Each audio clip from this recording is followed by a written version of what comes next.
हाँ जी बेटा, राम राम। तो बेटा आज हम शुरू करने जा रहे हैं क्लास 10th का चैप्टर 14 प्रोबेबिलिटी। ठीक है, तो देखते हैं कि क्या क्वेश्चन है, कैसे अटेम्प्ट करेंगे। तो रीड करते हैं फर्स्ट क्वेश्चन बेटा।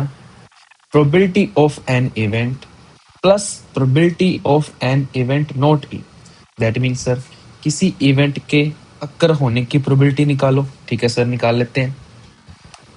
ठीक है, देन उसमें ऐड कर दो उस इवेंट के ना होने की probability of E plus probability of not E. अगर मैं बेटा ई के ऊपर ऐसे बार लगा देता हूं तो उसका क्या मतलब होता है, नॉट ई। ये ऑलवेज इक्वल टू 1 होती है बेटा। ठीक है, चलो सेकंड क्वेश्चन देखते हैं क्या है सर।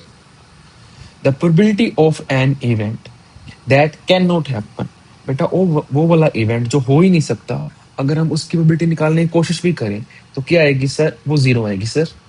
और उस इवेंट को क्या बोलेंगे हम सर, उस इवेंट का नाम होगा राजे इम्पॉसिबल इवेंट, कि जो सर हो ही नहीं सकता। ठीक है, तो सेकंड आ जाएगा इम्पॉसिबल इवेंट।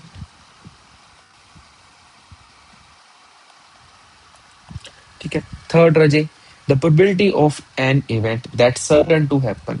वो वाला इवेंट जिसको होना ही होना है, अगर हम उसकी प्रोबेबिलिटी निकालें तो वो आएगी राजे 1। ठीक है, और ऐसे इवेंट को बोलते हैं हम श्योर इवेंट।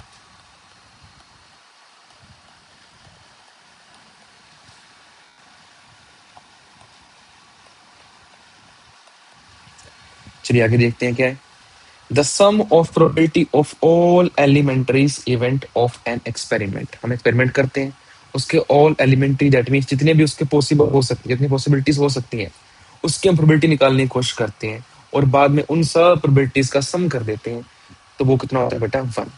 ठीक है, इसे हम बोलते हैं टोटल प्रोबेबिलिटी।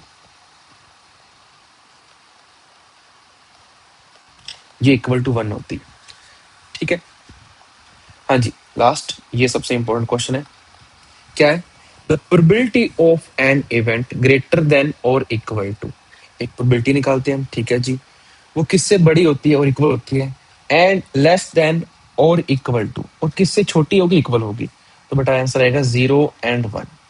क्या मतलब है सर इसका, एक कोई भी इवेंट है, हम उसकी प्रोबेबिलिटी निकालते हैं तो वो कम से कम बेटा 0 होगी और 1 के बीच होगी। That mean sir, probability of an event कभी नेगेटिव नहीं होगी। दैट मीन -1 प्रोबेबिलिटी कहीं आ रही है तो बेटा या तो हम गलत कर रहे हैं या क्वेश्चन की स्टेटमेंट गलत है।